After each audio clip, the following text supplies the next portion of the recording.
Assalamualaikum warahmatullahi wabarakatuh. Halo semuanya, nama saya Ayu Oktavi Magdalena, NIM 1240181830449.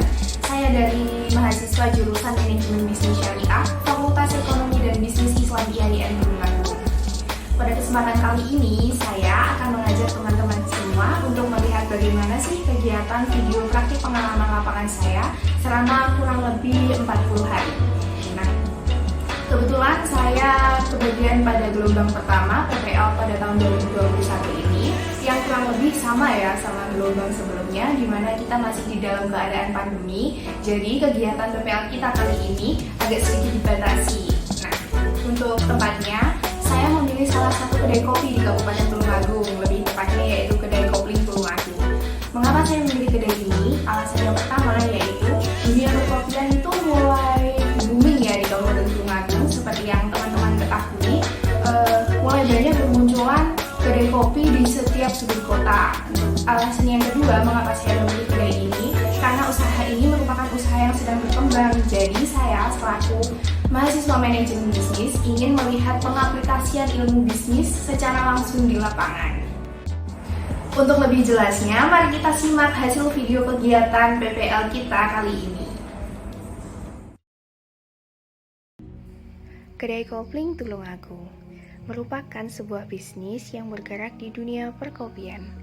Awal mula berdiri yaitu di tahun 2018, Kedai Kopling Tulung Agung hanyalah merupakan sebuah angkringan gerobak biasa yang terletak di sebuah emperan toko. Lalu, setelah kurang lebih 1 tahun berdiri, Kedai Kopling pindah ke sebuah ruko yang terletak di Jalan Pangeran Antasari nomor 16 Kenayan, Kabupaten Tulung Agung, yang kini berubah menjadi kedai kopi kekinian berkonsep modern.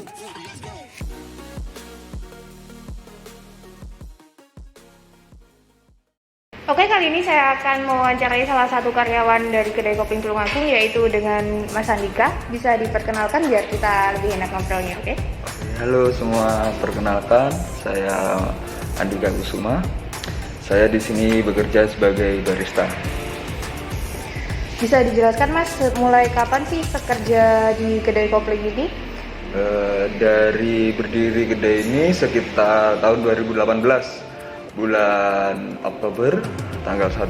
Jadi kalau dihitung sampai sekarang kurang lebih 2 tahun lebih lah, 3 tahun berjalan.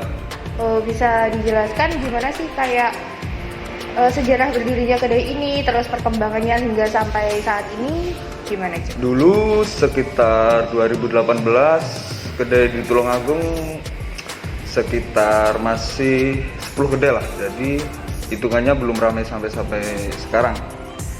Dulu sini awal berdiri memakai gerobak, lebih tepatnya buka di depan Hotel Narita. Ya, itu bukanya sekitar jam 8 malam sampai jam 1 malam. Lalu pindah ke ruko sekitar tahun 2020 awal. Jadi sampai sekarang kalau pindah di ruko dihitung setahun lebih lah. Untuk perkembangannya sendiri, kalau kedai di Tulung Agung mulai banyak sekitar tahun 2019, itu mulai banyak berkembang dari kedai ini, dari sudut kota ini mulai berkembang pesat.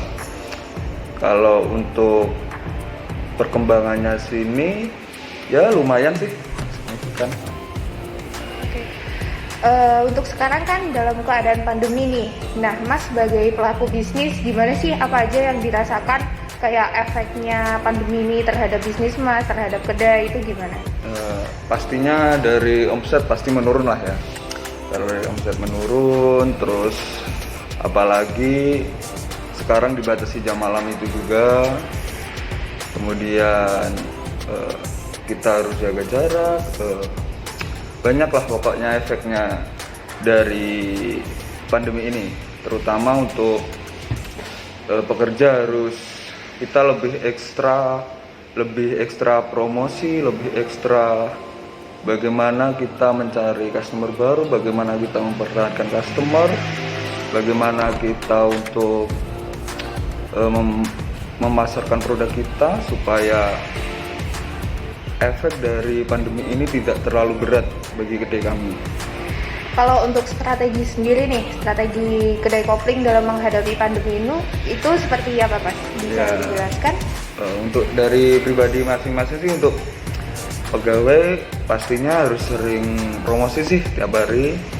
Mungkin dari teman-teman juga bisa, terus kita tetap mempertahankan kualitas produk mungkin, dan sama yang utama kualitas servis kita.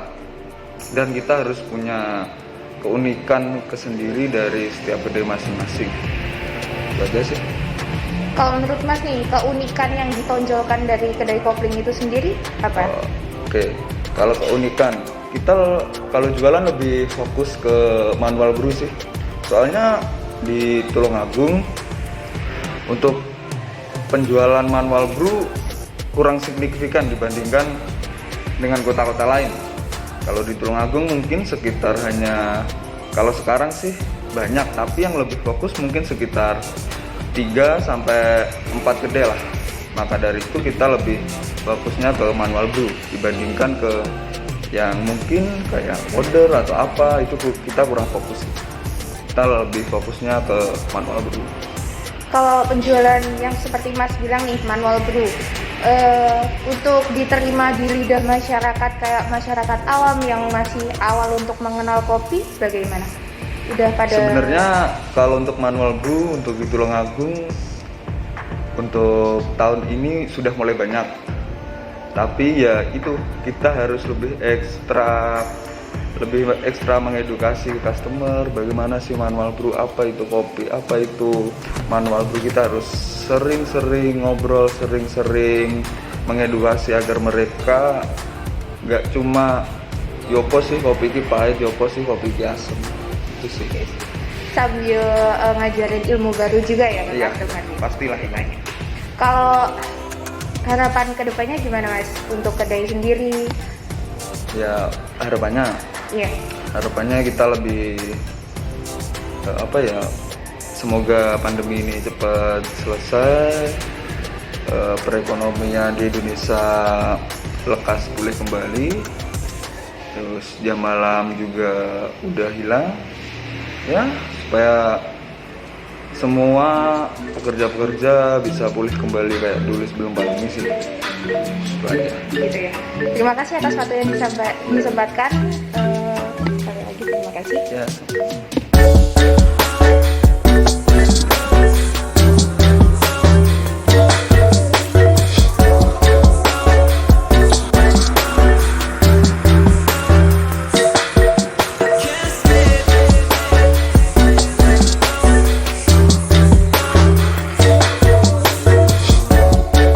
Berikut ini merupakan proses produksi di kedai kopling Tulungagung.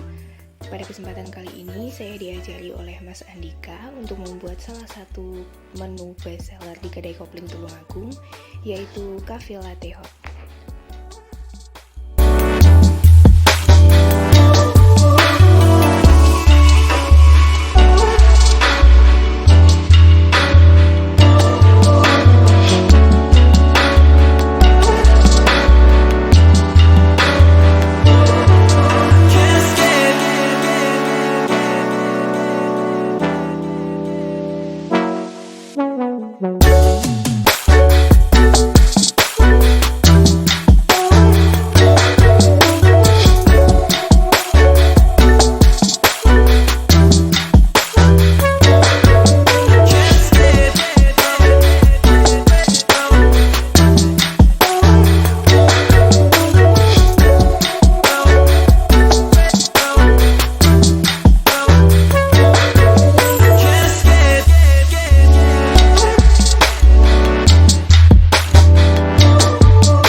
Sekian video kegiatan PPL saya kali ini. Terima kasih untuk teman-teman semua yang sudah mau mengikuti. Semoga ilmunya bermanfaat. Semoga video ini bisa menjadi acuan untuk kedepannya lagi. Jangan lupa tekan like, komen, dan subscribe di bawah ini. Sekian dan terima kasih. Assalamualaikum warahmatullahi wabarakatuh.